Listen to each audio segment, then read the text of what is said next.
100 pesos in order to sow my field again and to live until the crop comes because the hailstorm.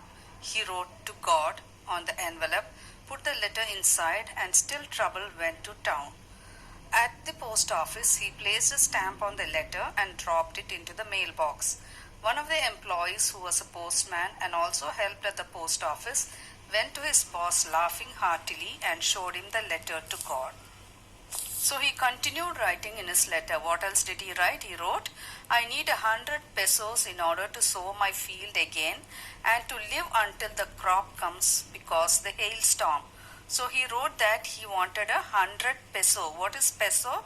It's a unit of currency that is used in almost 8 countries in the Americas. So we don't know which country is this. So it could be one of these. So he said that he wanted 100 pesos, and with that money it will help him to sow his field and be able to live for one more year till his crop comes because of the hailstorm. So he wrote to God that it was a hailstorm that destroyed his field and he wanted money to sow the seeds again, buy the seeds and sow it. So he wanted 100 pesos. He wanted God to give him 100 pesos. So he wrote the letter, put it in an envelope, and he wrote on the envelope to God. And what did he do? He put the letter inside the envelope.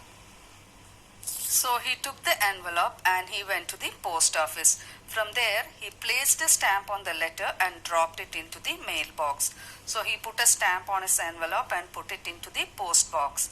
One of the employees, who was a postman and also helped at the post office, went to his boss laughing heartily and showed him the letter.